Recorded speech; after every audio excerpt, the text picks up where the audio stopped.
All right, welcome back. We'll be talking about the forthcoming Anambra governorship elections, and you've seen the report about security making the rounds. We've got two gentlemen who have joined us this morning to weigh in on the matter. We've got Honorable Ben Wankwo, who is a member of the ABGA Campaign Council, where Professor Charles Soludo is a candidate. We've also have Dr. Alex Obiugbolu, who is of the PDP campaign organization. Gentlemen, good morning, and thank you for joining us on the program today. Well, we just need to know, we did reach out to the, I beg your pardon? I'm sorry, I didn't hear that. Good morning. Okay, yes, morning. Good morning, Timberlake. Well, yes, we Good morning, tried to... Good morning. We tried to get across as well to the APC, but we didn't hear back from them as of yet. So, gentlemen, Dr. Alex, let me start with you. There's a lot of concern as to how the processes, the build-up to these elections, the security issues that are making the rounds. So, from your position, could you just tell us, at the moment, what the mindset is for your party? How's the preparations coming on at the moment for these elections? Chamberlain, we haven't had it so good. Preparations on our side is in high gear. And you can see I'm dressed up. We're ready to move out this morning for campaigns. And we've been hitting the ground running, moving from village to village, hamlet to hamlet, campaigning and selling our manifesto and our candidate. So from this end, it's great. But, you know, everyone has his own function and role to play in this election. Most importantly, the umpire, INEC, and then the security agencies. We've had the IG of police, we've had the NSA, all confirm that they're ready and willing to ensure that there's a free and fair conduct of the election, and each free conduct. But, you know, what's have to be put into action. So for us, I mean, we on our own side, we're doing great. We're prepared. We believe this election is going to hold, and we believe we're going to see it through. Okay. Well, Honorable Wankwo, what about you? I mean, for those who are maybe looking from the outside, they could have the impression that there's a siege mentality over there at the moment. So what is the situation for you?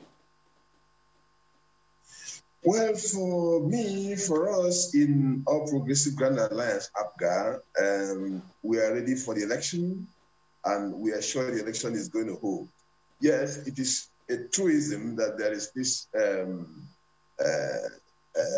fear, palpable fear, or what is likely going to happen. But then we have had this morning that the police have deployed about 100 top ranking police officers to Anambra State, and about 34,000 other ranks. For me, it is a test case for the security system of this country. If they are able to police about 4,000 something square kilometers, 21 local governments, 326 wards, and about 5,000 something polling units, this huge number being deployed, are they able to police the electoral process? Well, for me, it is a test case. And also the president, acting as the commander-in-chief of the armed forces of Nigeria, owes it a duty to the people of Anambra State to protect them from any undue harassment in exercising their franchise. This is a constitutional provision. This is a constitutional requirement that must be done. So for APGA is ready for the election. The campaign is going on in all the wards, in all the villages. We are doing door-to-door. We are almost completing our local government tour and all that.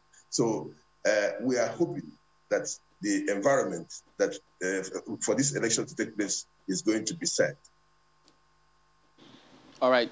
So because you know that politicians will always want to proceed with these elections, but the concerns for the people, do you have fillers in terms of the people? Are they that much confident? Because the threat about the sit-at-home order, you know, hovers, because quite a number of people equally think, well, they had to be sure that, look, their security will be guaranteed if they were to come out to vote. So the apprehension that existed before now on the part of the people, do you think that has waned? I believe. Okay. It's there, but I think on daily basis, the confidence is building up because of the security that they are seeing being put in place, the assurances from the security hierarchies of this country, as well as the fact that movement is going on, campaign is going on. I wouldn't tell you that this election is not peculiar. It is actually peculiar. But like I have said earlier, it's also a test case. It's a test case for the security system of this country. They should go all out to be, without killing anyone, to protect lives and property in exercise or in actualization of this political competition. They owe it a duty to us. But then, way back to the people, there's going to be a reduction, possibly, in voter participation as a result of the public fear. It's really going to affect it in a way. It's not going to cancel out the election entirely. I don't see the election not holding. The election is going to hold. But possibly, as a result of the public fear, it's likely that there is going to be a small slide in the participation.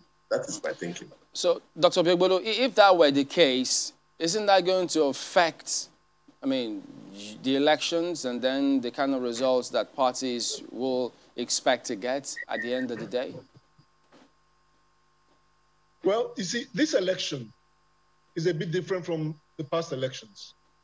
Yes, 2017, we had about 431,000 voters turnout. For this election, from what we've been seeing on the campaign grounds and moving from house to house, people are ecstatic, people want to exercise their franchise. They believe that they need to send a message to the political class that you have to perform and you have to raise your bar. So we've seen excitement, and all people are asking us is, please ensure that there's security. People want to feel safe going out.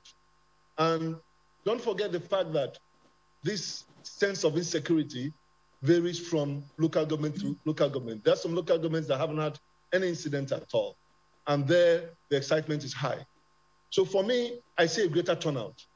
But the issue will be, can the security agents ensure that this turnout comes out? Because look at what happens.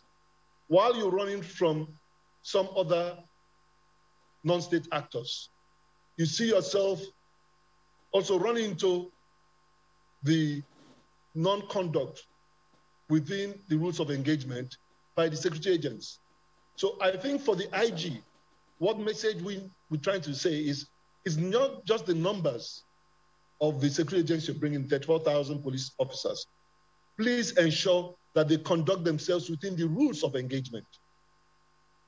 Because their presence can become a threat to those who actually want to come out and exercise their franchise. So has there been any indication whatsoever as to why you're making this call? Indication as to what? That things will go wrong. You talked about non-conduct or non-professional or proper conduct of these agencies. When they don't conduct themselves within their rules of engagement. When you simply see young men in a vehicle and you begin to behave in a manner that is not conducive and not expected of a police officer. Because the term is, police is my friend, the police is your friend. So for us, that is what the security agencies should ensure in making sure that their officers and men behave themselves in the way they conduct themselves. Is there a precedent that informed what you just said? I think that's the question Chamberlain is asking. Is there a precedent that may have informed this opinion? Yes, before now. Go ahead. Most of our young people, most of our men are not happy with the way security agents conduct themselves, especially in the Southeast. It's not just in Anambra State, in the Southeast. Once they see young men, they assume they are Yahoo, they assume that they're armed robbers, they assume they are bandits. And this is wrong. So if this is the understanding that you have and your perception of the way people generally see security agencies, how then can you be confident that there is going to be a large turnout of voters, as you said earlier? Because even from a report done by an election observer, Yaga Africa, it says, look, the major issue for them about this election is voter apathy, not even as so much as insecurity. I think the voters' apathy, if it does happen, will not be as a result of not wanting to exercise their franchise, but because they don't feel safe enough to come out. And that's why we're saying that whilst we commend the federal government for the security provisions they've made, but they should also bear in mind that the conduct of the officers and men will also impact positively or negatively on the outcome of the elections.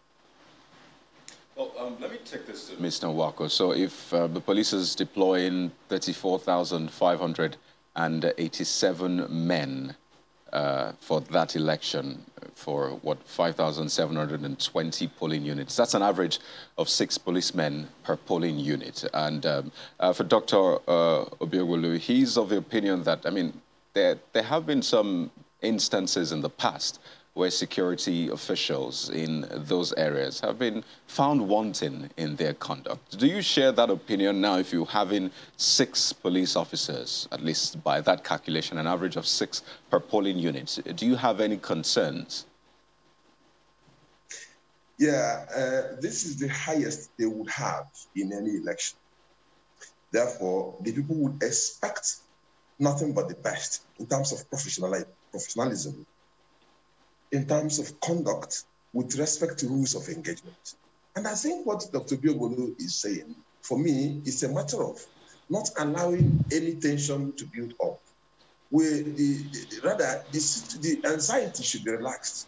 And a lot will depend on how the security system conducts itself in Anambra State. 2, it also will depend on the perception of the people as to whom they are acting for. Are they coming, working for the Federal Republic of Nigeria, working for the security of lives and property, or are they coming on the, on the understanding that they are aligning themselves, or they are disposed to this party or that party as a result of being the ruling party? It is also very important, because if that happens, there's going to be resistance, and that is going to, by itself, create insecurity. So the number of policemen coming, other security agencies coming, fantastic. And this would be the highest we would have in the electoral history of Anambra State. We would not expect that there is any security breakdown. We wouldn't also expect that our people are handled unnecessarily. They should conduct themselves professionally, transparently, more importantly, transparently. Of course, it goes to professional conduct. So, because if they come in, in order to assist one party or the other to gain electoral advantage over others, our people are going to resist it. So just to be clear where we are right now, what is the current perception? Well, going by the feelers and what we are hearing, when a party tells you that they are taking over Anambra State, this takeover mentality that is precipitating the siege that you are anticipating, that is not good enough. When a political party that has never been in Anambra State for the past 10 years comes to town, going on membership drive, buying few persons, and then telling you they are taking over by all means. They will tell you that they took over Imo State, and they took over Imo State and nothing happened, and that they're going to take over Anambra State. That would that is going to induce some thinking. It's going to make our people think that, this number of security agencies coming, they are coming in order to aid a particular political party in winning the election. Mr. Nwako, if I could come in now, I thought that was the usual, political, parlance when you're campaigning, saying we're going to, take over. Let me just ask Dr. Obiegwolu, because, he's a politician as well. Isn't that the terms that, politicians use during campaigning? We're going to take over the seat of the power. Isn't that what you say, usually? Well, yeah, I think my brother, okay. No, that's for Dr. Obiegwolu, actually. my brother, Ben, said it, but he didn't add the cliche, which makes a difference. When you say you're going to take over, whether we like it or not, when you say we're going to take over, you will see. I mean, it goes beyond saying you want to take over by the electoral box, you know, and I think that is where the difference is. But for us, we're very confident that Anambra has been a state that has continued to exhibit some form of resistance to any imposition. The history over the years has shown it, and this won't be different. But for us, we're looking forward. We know that in a free and fair election, the winner will emerge. Well, so Dr. Obigbolu, we're working hard. Your party has also, I mean, made some of those statements saying that, I mean, why are you entering an election if not to win anyway? So you have made those statements. So let me ask Mr. Nwako, pardon me. Not said in any way that we win at all costs. Okay, so let me ask Mr. Nwako, if some of the statements made by the PDP come off as a threat to ABGA in the state. Yes. Look, as far as we are concerned, ABGA is not afraid of any person competing for every vote in Anambra State. We are not afraid. And that includes PDP. We are ready to compete with any political party or all the political parties for every vote in Anambra State. We are confident of winning. For the past 16 years, ABGA has been on ground in Anambra State. But what we are saying is that somebody or a political party telling you they are taking over, they have come to take over. Meanwhile, that political party does not have any structure on ground. That political party is still on membership drive. That political party is only hoping on the infrastructure in quote it is going to garner from the center, and is saying, oh, we are coming over to take over so that we can connect you to the center. And that is like Dr. Bill would say, whether you like it or you don't like it. It is not a language that one speaks in a democratic environment or setting. I mean, you've heard politicians. In fact, we had a conversation with the governor who said some of those things are political gunshots that will not kill anyone. So sometimes it's difficult to really understand what politicians say during campaigning, and I mean, they win or they lose and eventually say, no, forget that. We know what we were saying. Okay, don't take it too serious. But we've talked largely about the work of the security agencies, which is quite important.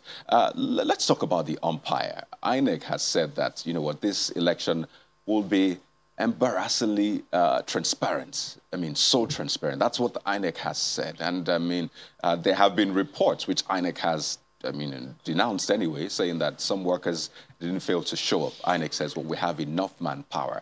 There's still questions about PVC collections, the date which people will start collecting PVC. So let's take it from that angle of the electoral umpire. Are you confident?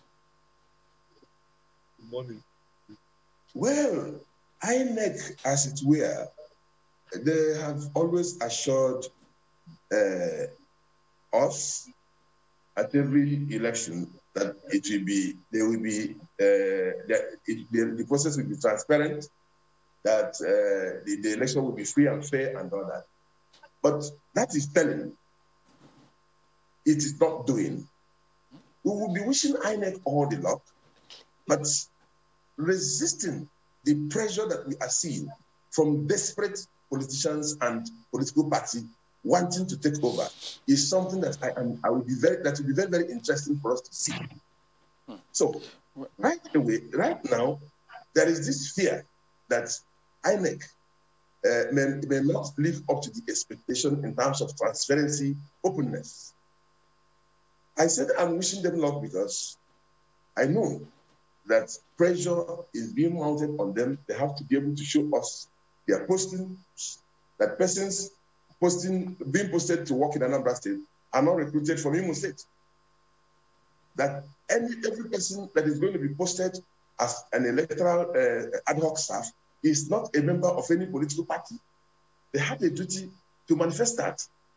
3, they have a responsibility also to make sure that result sheets are not duplicated in any material particular, not duplicated at all.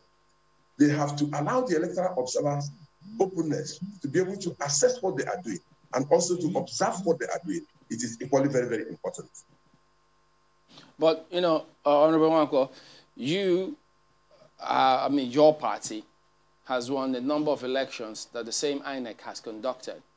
And you also have been in different positions yourself. So when you say they are just telling and not doing, so in spite of their previous telling and not doing, your party has won. So what's different with this one?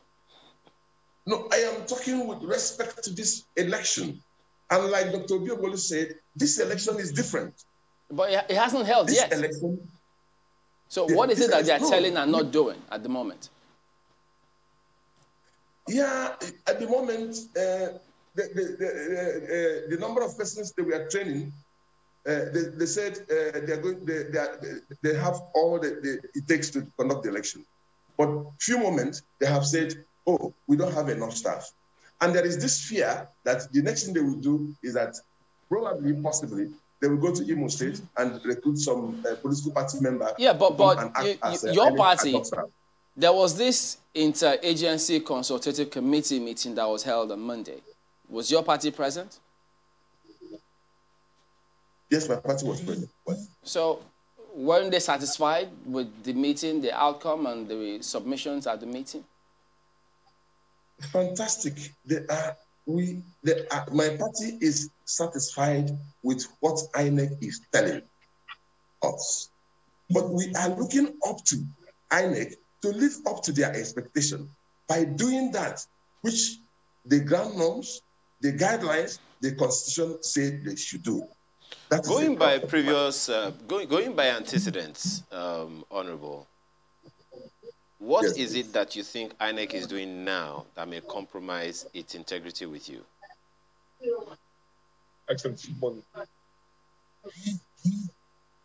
Can you hear me, Honorable? Yes. Sorry. Take that again. I didn't hear you. So going by precedents, what INEC has done before that you also referenced earlier from what my colleague has been asking, what right now seems to be a threat to the integrity of INEC as far as you are concerned? Recruitment of ad hoc staff. You have a problem. To say it. I have said it repeatedly. That it seems to me, this is my personal opinion, that the shortage they are talking about, they are going to redeem it from Imo State. We do not want a mass recruitment of ad hoc staff from Imo State for any reason at all. We do not want that to happen. And one would want to see an INEC that is truly independent, living up to its expectation, and not doing the bidding of any political party that is in the mood of taking over, not winning. All right, gentlemen, just give us a moment. Dr. Begbolo, we'll come to you when we return from this break. Stay with us.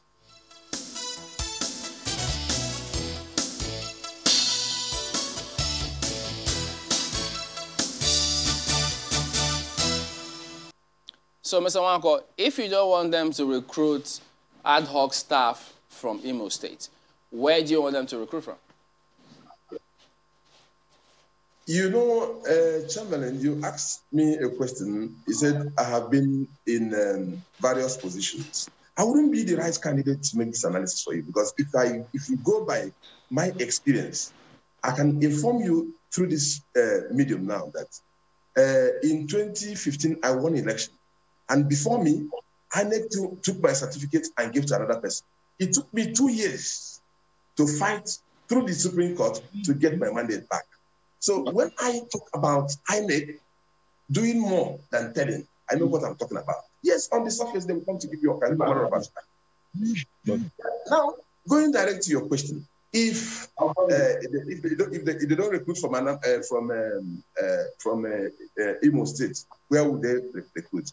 There are 3 million people in Anambra State, and I'm not aware they are looking for up to 1 million. And I'm sure I have answered your question. they will have no reason to be recruiting from Imo State at all. I'm sure you have had and read reports about how people are being prepared from a University of Technology Owerri. And those who are being prepared and they're doing ID cards for them are members of political party.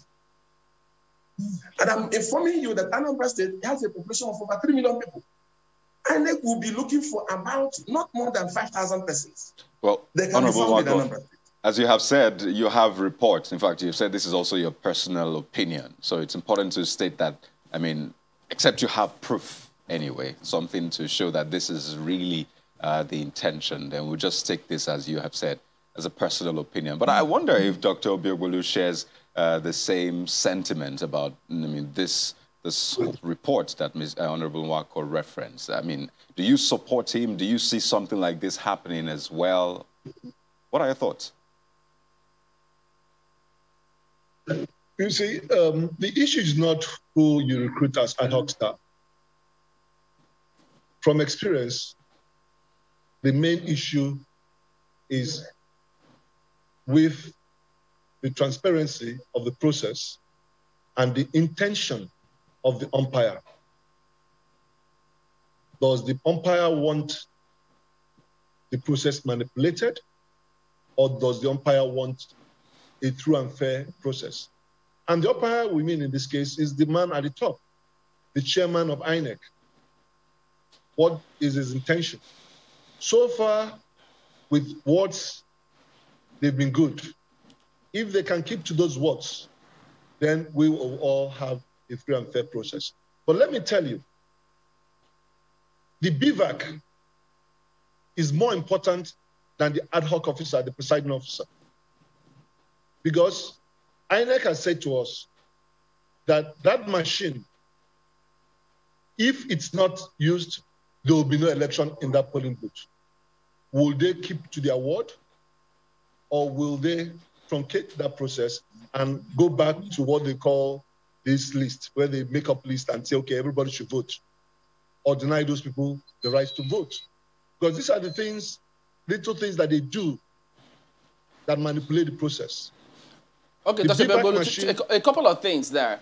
Pardon me, just before you go a little further, when you say the issue is not about who they recruit, but we also have seen and do know that while Professor Jega was chairman of INEC, he moved away from the way they were recruiting who was returning officer. He had to go to vice chancellors and professors to confer, so that certain things demonstrating his intention for a transparent process.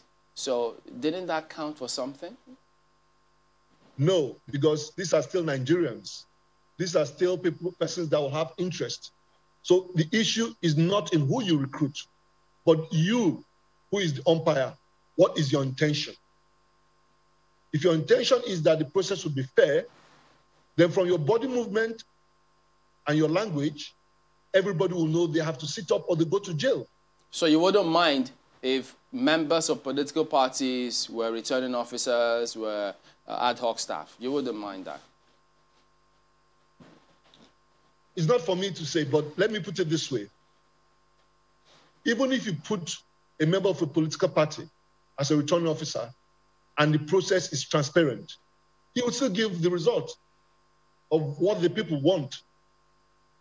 So for me, for example, let me give you the process. The BVAC that is supposed to accredit the voter, if it's manipulated, like the card reader will usually be manipulated in the past, not to work in areas where they feel that the likely winner is strong, that would deny that political party the votes, because throughout the whole day, there's nobody that is able to cast his or her vote. Why do you think? So why do you think it will be? Why do you think it will be manipulated? Has it been before in the States? Was it manipulated in Edo? The card reader has already been manipulated. We've seen that now on the field. No, there are two different things now.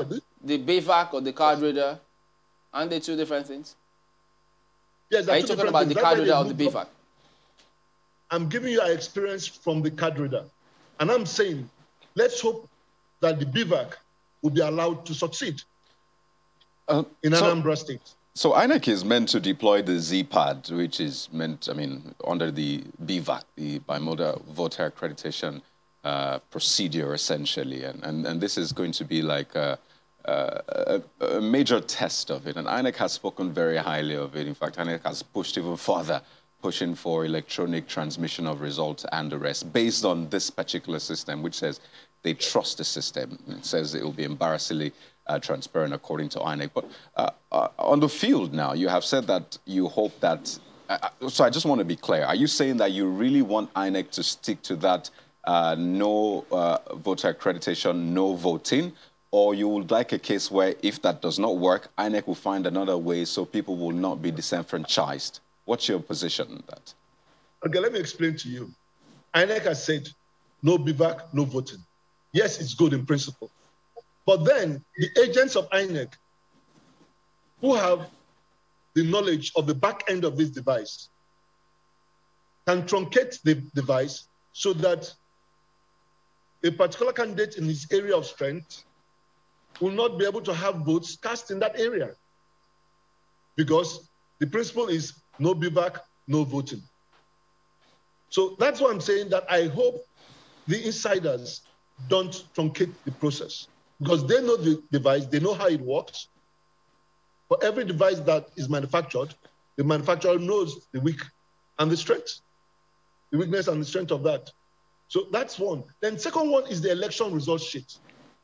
We've been hearing people from a particular political party insinuating and boasting that these results will be written. And I know that the only way you can write the result is at the polling booth with the 8A. And we know in the past in Anambra State, these 8A originals were duplicated, the same serial number, and two result sheets with the same serial number. So INEC, coming from experience, must inspire confidence by being transparent. For example, when they receive these things from wherever it's coming to move to Abuja, and to move to the CBN, political parties should be invited to witness it. Because involving the political parties, the players, enables you to build, inspire confidence in them, and then they know that the process is going to be fair. But when everything is done in secrecy, you do it and then you announce it, then people begin to suspect you. But overall, we are very confident that this election will produce the best winner, because we know that the people are desirous of showing the government in power out through the door. So we know we are going to win the election, and that's why we're asking them to please ensure that it is fair and fair. Well, both you, Dr. Ogbolu and Honorable Nwankwo, are essentially saying the same thing that you don't want to hear the other party say, take over, so to speak. So, but in all of the conversations that we've been having, no one really has come out to say, okay, this is what distinguishes our party from the other party in terms of what you intend to offer to the people. But Honorable Nwankwo, let me begin with you.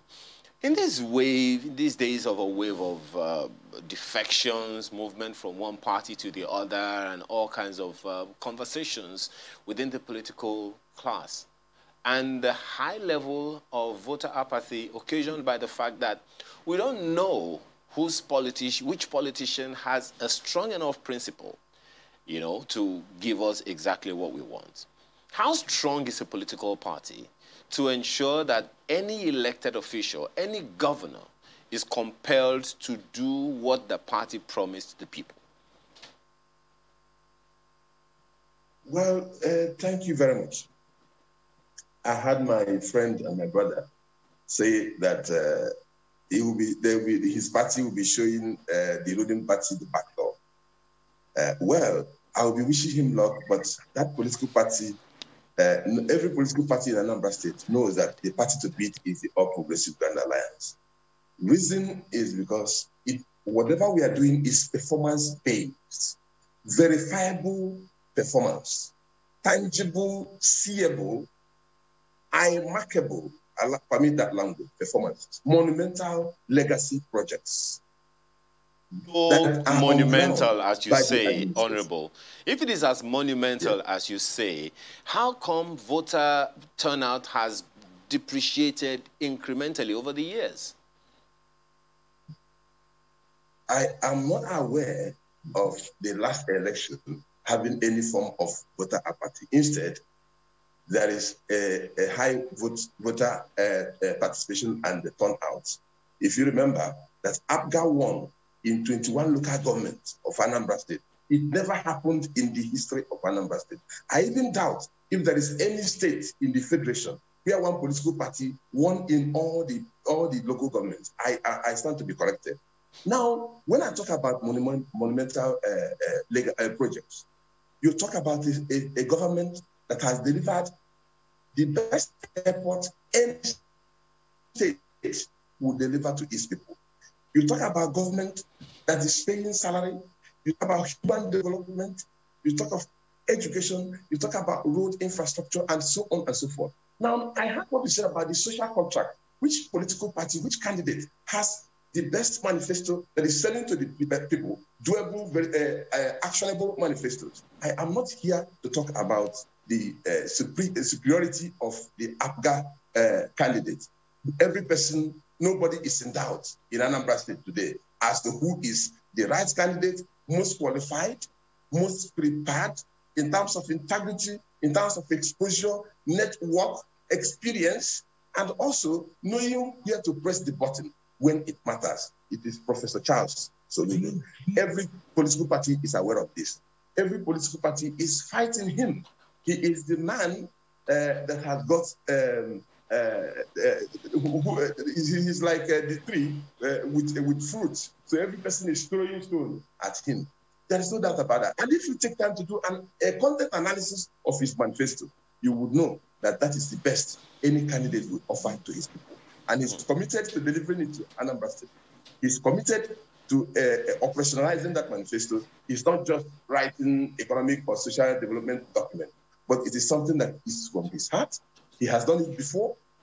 I have just taken a tour of some coastal countries of West Africa, and I saw Nigerian banks standing tall as corporate giants in the streets of West African countries and other African countries. It is as a result of a policy that somebody implemented to the core, somebody conceived, and today we have seen what he is capable of doing. We know his antecedents. We know what he is capable of doing. What he has managed, the portfolios he has managed. We are not talking about that. But what we are saying is that it's a matter of trust. The people trust Professor Charles Soludo. Well, I guess on that day, it's going to be a true test. Because all the political parties, both of you are saying, yes, you want to win, which is normal. Every party is in there for the win. And so, well, yes, just like we also reached out to the APC a number of times, but we didn't get a response from them to be on the program as well, to really hear what their view is about what is going on. But hopefully, at some point, we hope that they will be able to make it. Yeah, but, valid one there, and I'm just hoping that when they come, if they get to talk to us as well, we'll be able to get some of these questions out to them. But Dr. Gwole, let me also ask you the same question about the voter turnout and your promise to the people that will elicit enough confidence for them to turn out the way they turned out in 2007.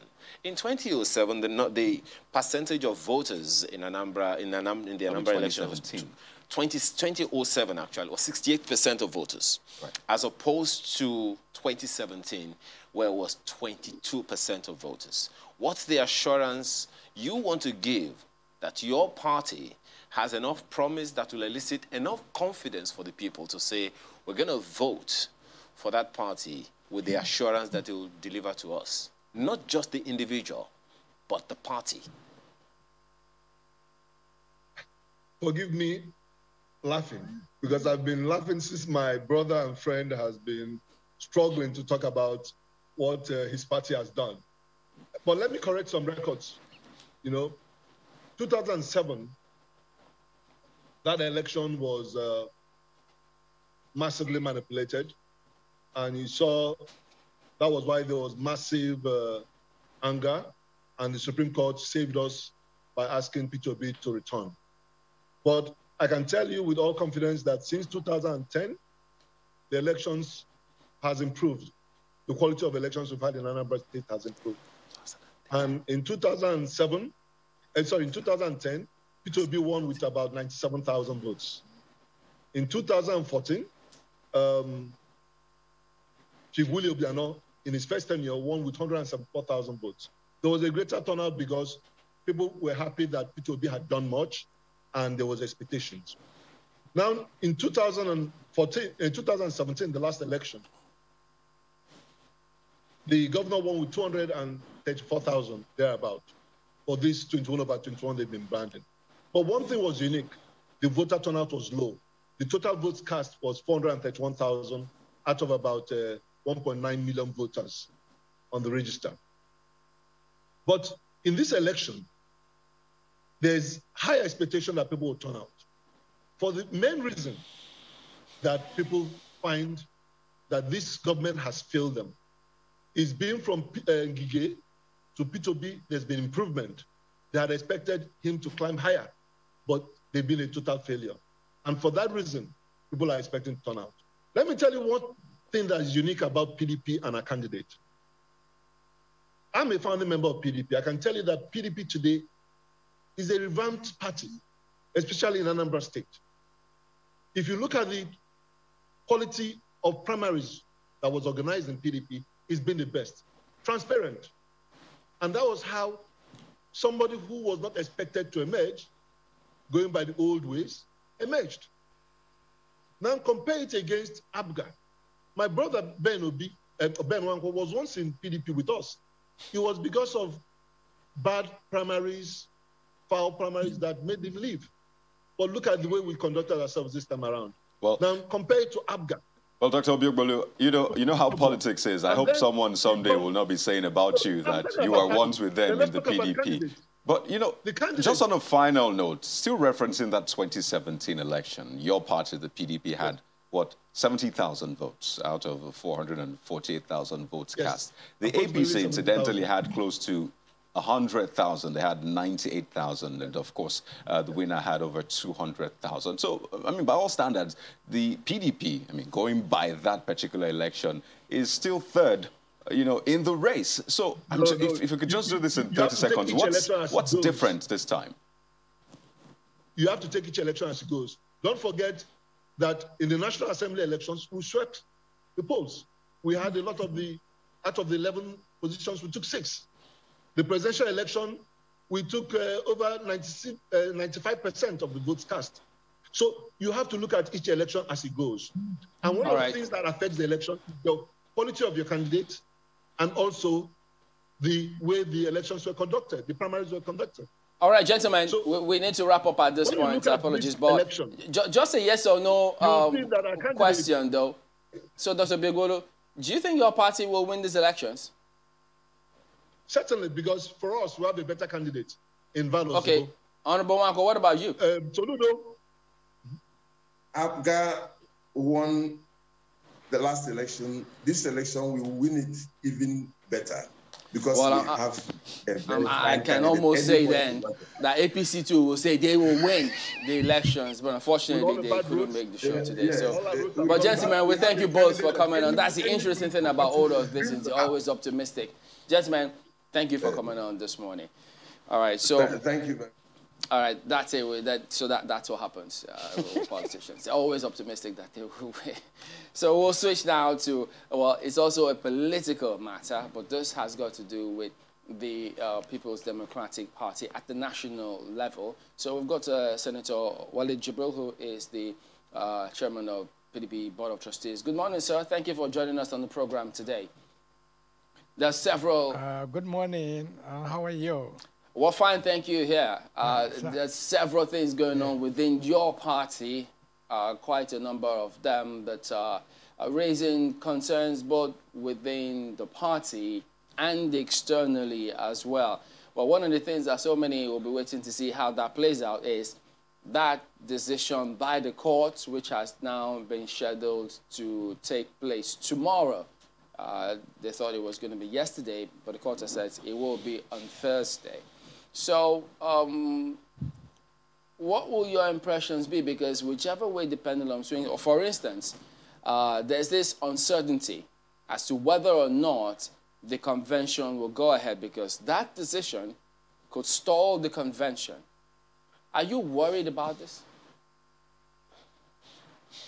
Yeah, thank you. I'm not at all worried about it.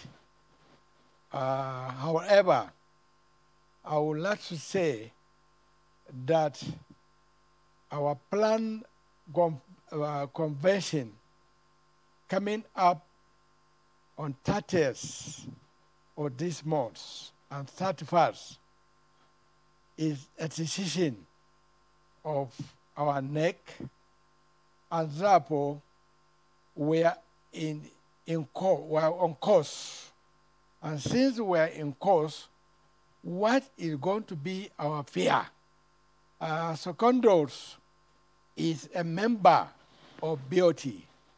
He read to the position of the national chairman of this party. He has seen many things. He has helped to build the party. Will he be the person now to support this party, to end this party and make it governable? He received a lot of cooperation from members from all organs of this party when he was the chairman of this, our great party. Could he be now the person to go against what the party is doing, what the party is trying to do? I think it will be very wrong if Tokontos is taking another fighting, completely using the course to treasury to solve his own problem. Everything will come to an end. He had been in this party since the formation of the party. What is going to be? Is he going to die? What is going to happen to him? Let's look at the party as supreme and go on with the decision of this party. So I would like to say and tell you that the convention plan for 30th of this month is on, and is going to be there by the grace of God. And we are going to carry out our duties of what we are supposed to do and improve our party as it is today.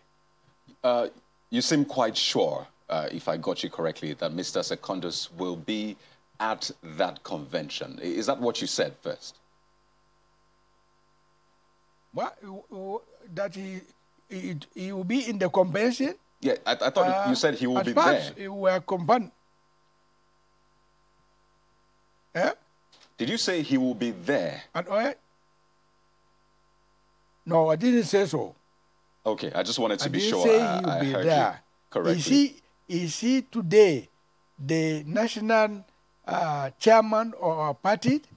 We are going to processes, and we have acting national chairman, the national deputy chairman from the south, where he comes from, and is on course, is now leading our party.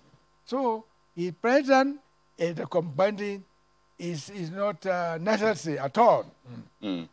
Okay, so I mean, part of what you said earlier, what I got is that the party is bigger than any individual, and I think that has been, a saying that we've heard time and again. But so we're not trying to make this personal. I mean, this is about the PDP, but you cannot take away the fact that some of these issues build up into the whole picture that people see about the PDP. But just to be also clear, in the whole planning of this convention, have you had imputes? Have you had perhaps, I don't want to say the blessing, but any form of input from the suspended national chairman? Because I imagine, I mean, it's been said that, you know, people have been coming to speak with him and all that. So has he been a part of this process in any way?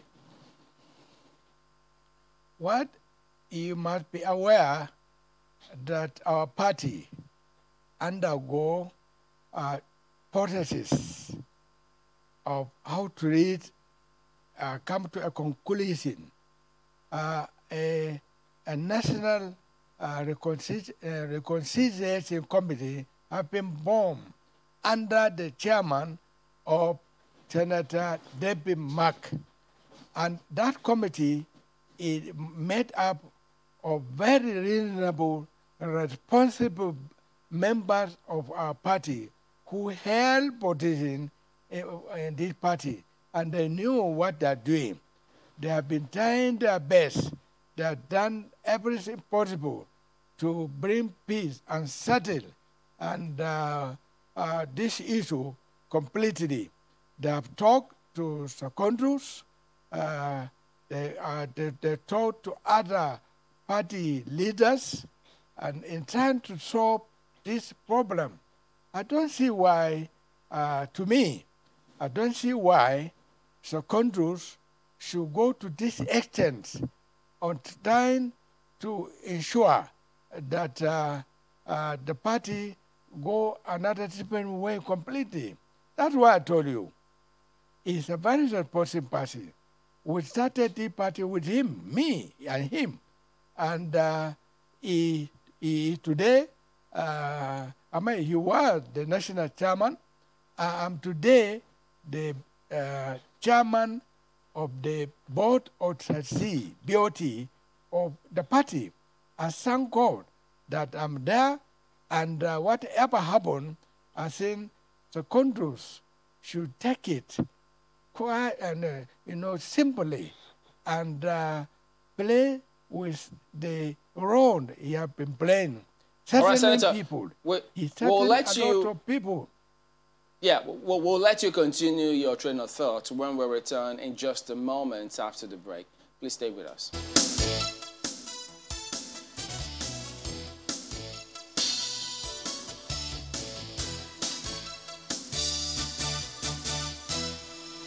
Welcome back. Well, Senator Jibril is the chairman, PDP Board of Trustees, and we're looking ahead of that convention. But equally ahead of that convention is Thursday.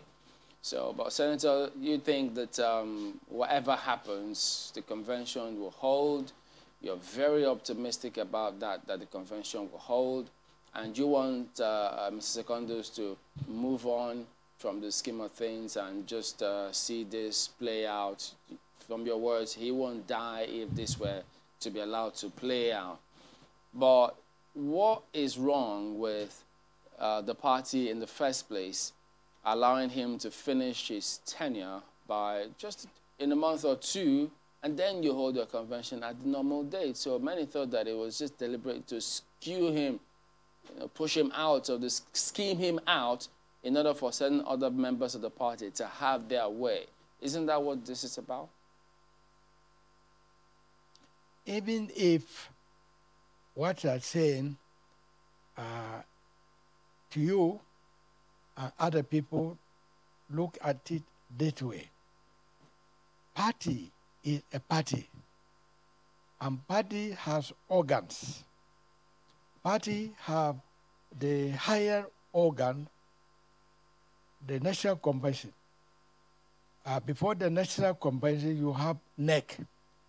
And we met at the various stages, part of all,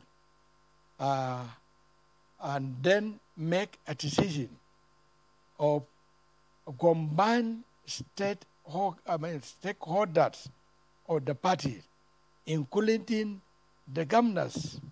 That's why I will not agree that it is the governors who are forming this, it is the governor who are doing all this. Governors are part and parcel of the organs of the party. We are the BOT. We met with the governors and others and took this decision. which led to a chain of battle within our party. And we reach this kind of decision. I cannot run away from this decision made by all of us that we have to make a change. And it is through this change that we are making the party to look greater, to be able to win election in 2023.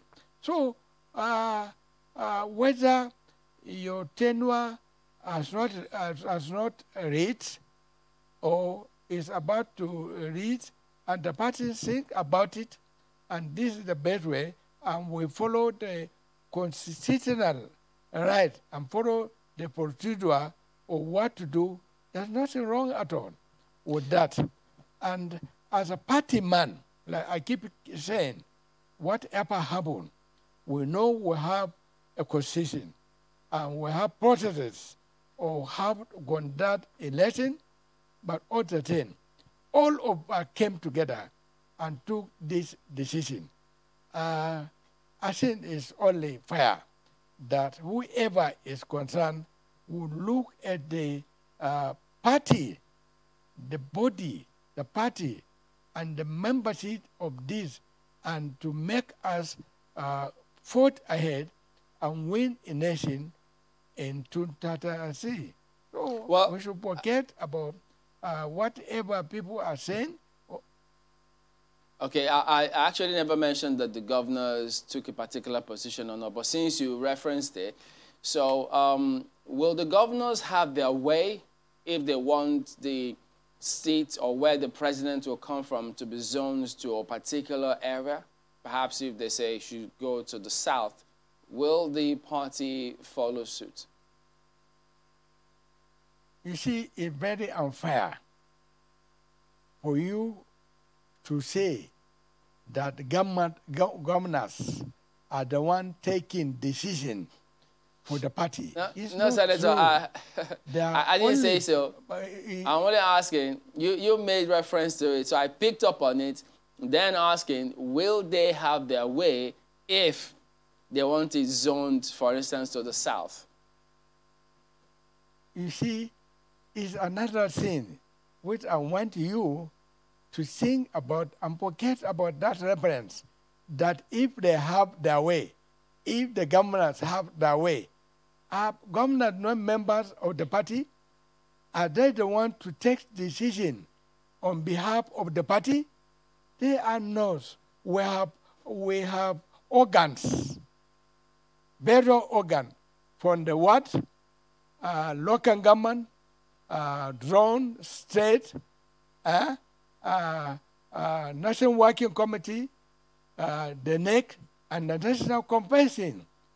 All these were to have to participate in this. So I told you, this decision is not only the decision of the governors. We're all part of it. BOT is part of it. Other stakeholders are part of it.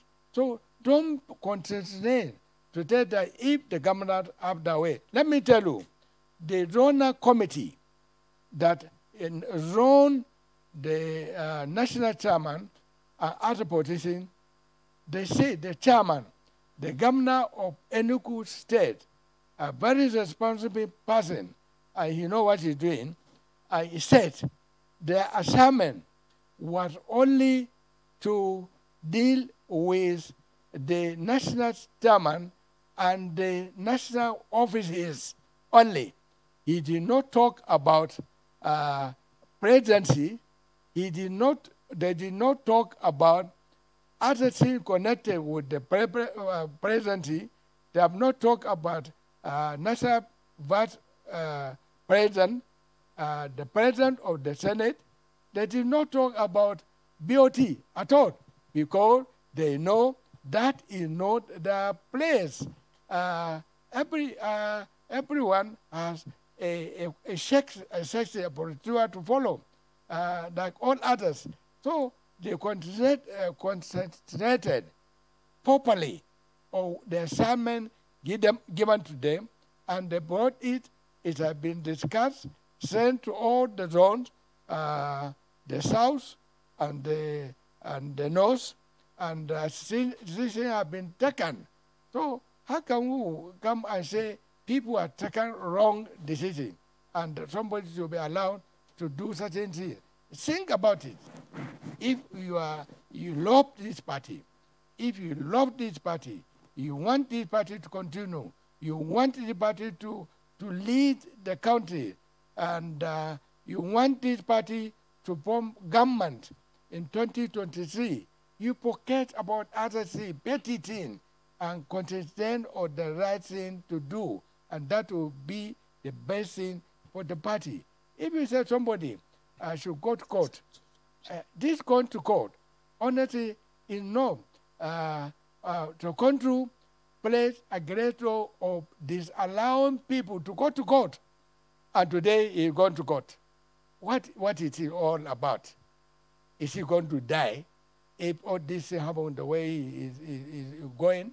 It's question of reconciliation, understanding, bring his ideas.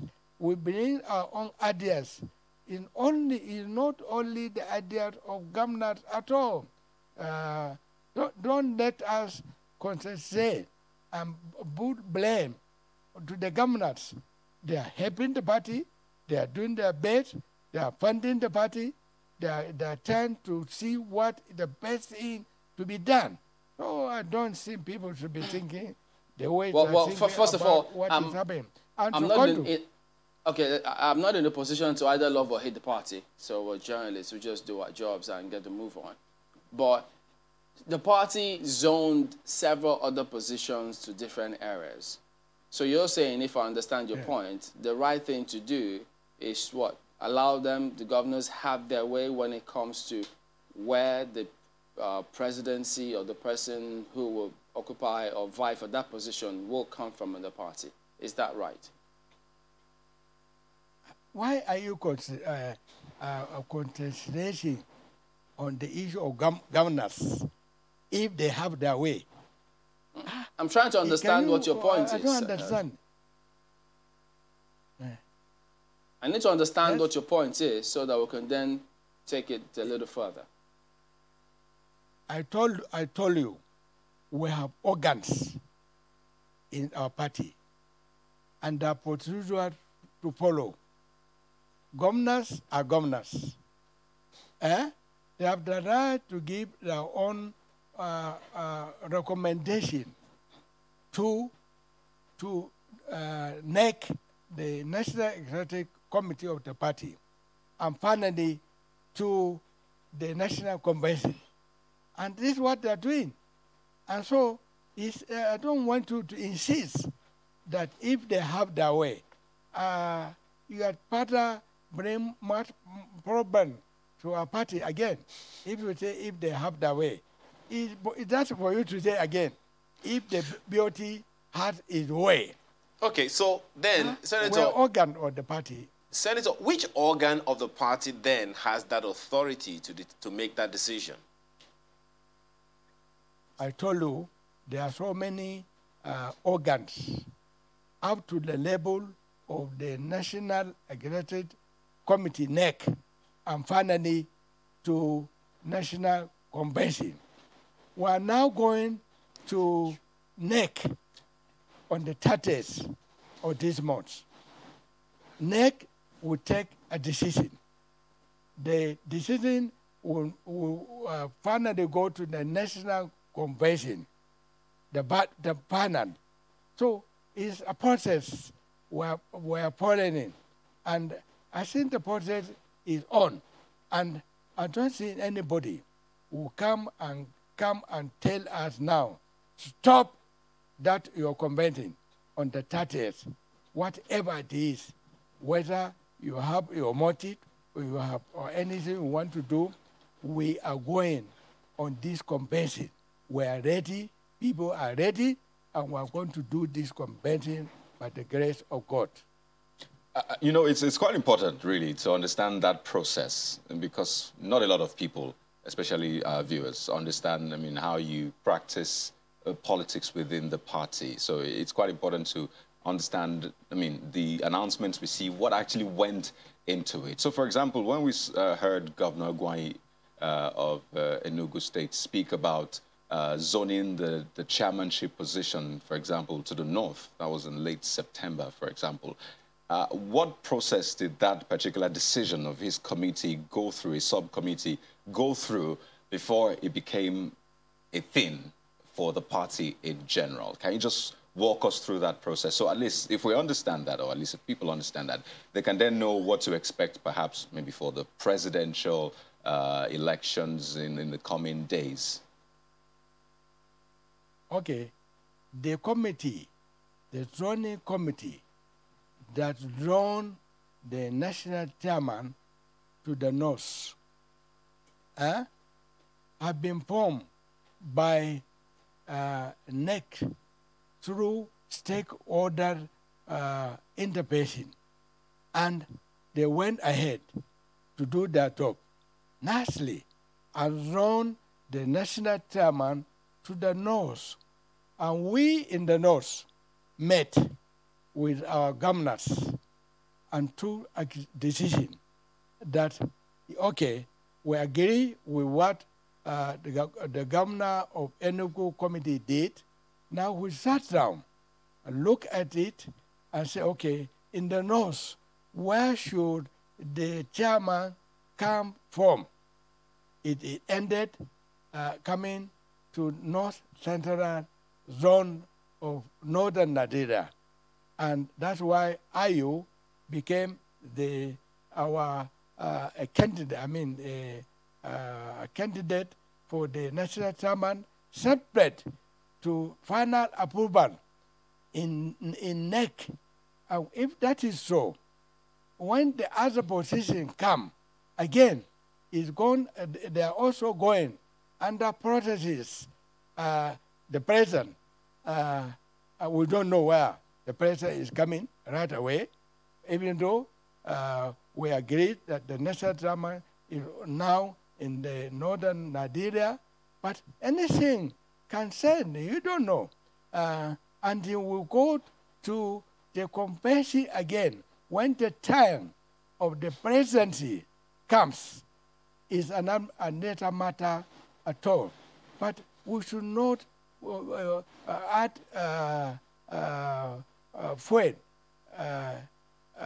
fire into the fuel.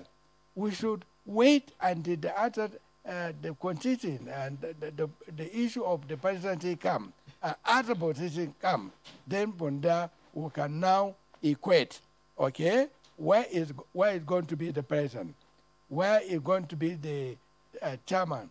You can see it's question of understanding, question of reasoning, and going with the will of the people, going with the will of the members of the party.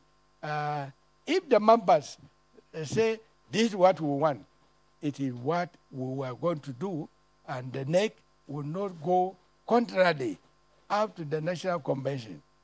So I don't see any problem at all. Okay. I don't. Well, Senator, all of the issues that have been raised so far are like results of so many other issues that have arisen over time, especially concerning the PDP. So many issues of internal party crisis, which crescendoed, so to speak, in the local congresses of the party, that saw to a number of people raising issues about internal party crisis. Is there anything that the BOT, of which you are chair of the PDP, could have done to stem the tide of that internal party crisis that led us to where we are now?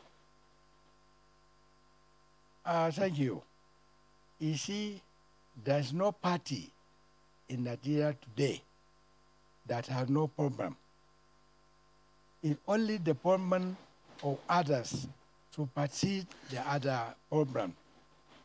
Look at APC, look at Abra, look at Nigerian Labour Party. Everywhere there is a problem. I'm sorry to say that even the problem in APC is worse than the problem in PDP.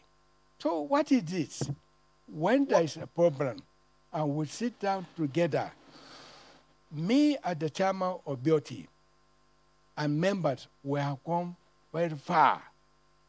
We form, we call a meeting of the stakeholders to look at these crises. With that, and every member of the party today is very happy with BOT. The question of this party, we have tried our best to do what we can do. We're in conversation with our other organs. We're also in conversation with the governors. We start with them, we start with other organs, and make sure what we're doing is on course. Let's go and solve this our problem. We didn't sit like that. And today, everybody is cutting a blessing to the BOT. If not the way the BOT has come to this matter, it would have been worse, I assure you.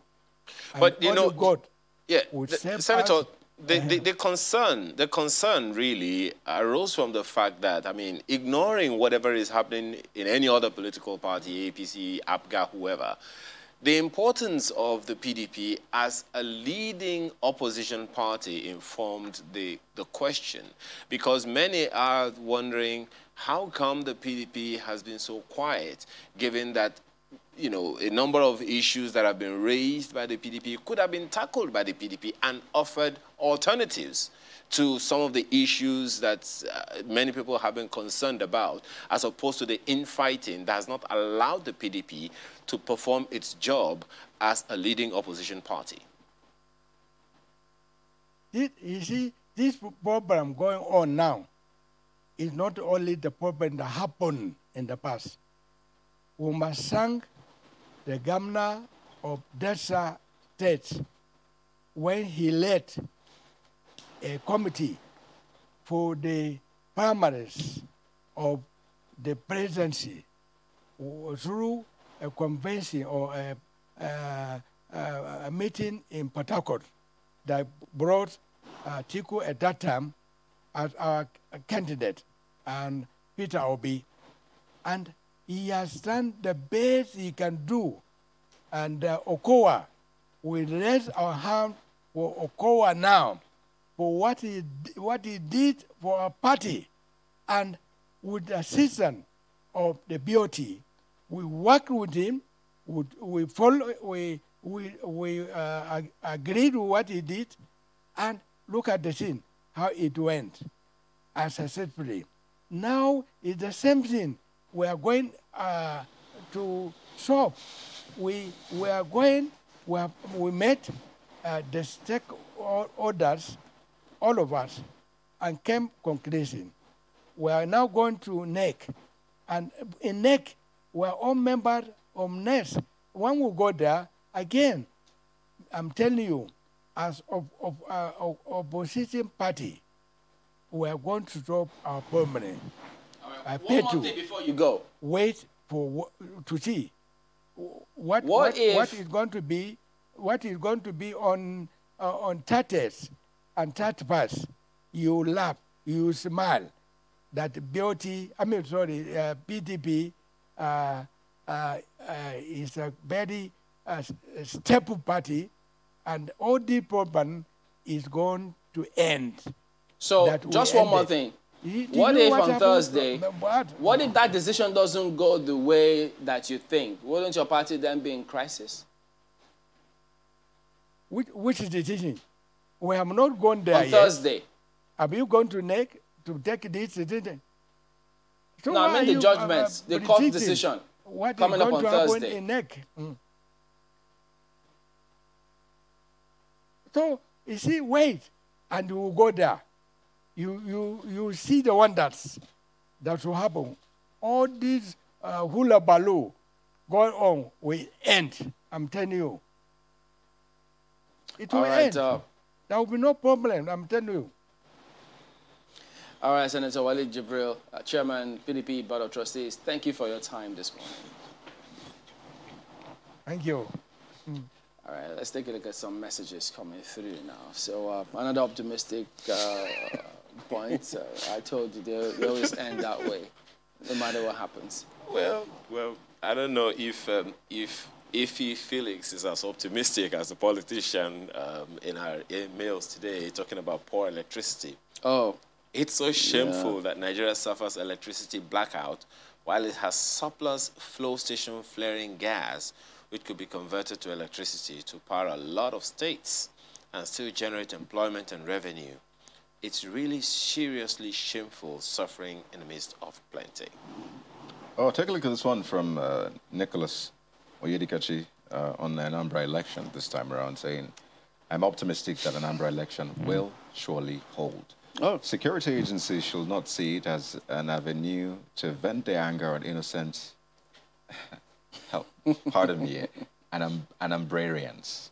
Did I get that? Yep, you did. Anambrarians. No, Anambrarians. That's what it's written. That sounds English. It must be Anambra.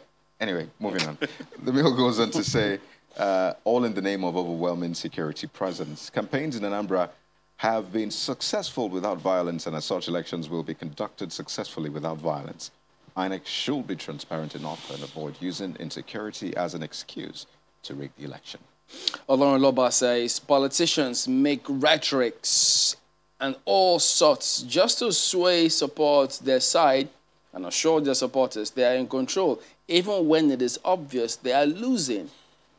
They will even cry wolf when it is clear they wouldn't win an election or they lost an election. So I don't see why other political actors in Anambra would think such politicians will form in trouble. It's all part of the game.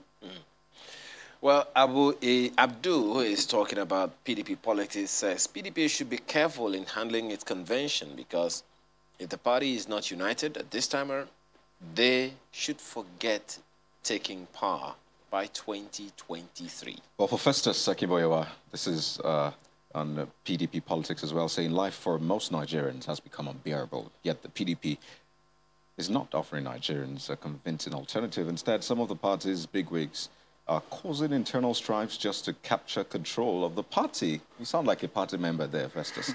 The PDP has a great opportunity to relaunch itself, but they can only do so when they're united. A house divided against itself cannot stand, period.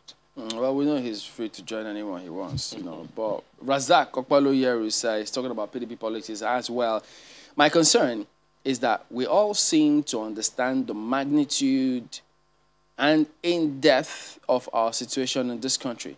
But working out the implementable solution for all looks like a mirage. COVID-19 brought an opportunity, uncommon opportunity to all countries of the world to reset and restart on a new pedestal. But alas, Nigeria's case is not the same. He just thinks that our leaders are not getting it right. Razak Okpaloyeru. Yeah, just to be clear. Anambrarians. Okay, are you picking new words of the day? Oh yeah, I'm just storing it there. But you know, as an action point really for the electricity distribution companies, let's have a schedule. Can we have a schedule so we'd know that at this time, during this week, this is when you will not have power, so people can plan better? Because I don't know how many people have had high blood pressure because they're just racing so they will take power, and then it happens. They're like, oh, the question to ask is, what happened to the schedule system we had before? Then we can revisit that. Because that was a lot in that same schedule system. Remember that even if they just brought your billing or your bills for those who are not on estimated billing, or even regular bills, you have a time frame within which, if you don't pay, you can be disconnected. Yes. But these days, what you see is, as your bill is coming, you see it stamped already. It's marked for disconnection. So just in case, if you bat an eye, then you're off. So it's Well, there you go. That is the show today. We thank you, as always, for watching. We'll see you next time. I'm Chamberlain. I'm Kayode Okikelu. And I'm Ayo Makinde. Have a wonderful day.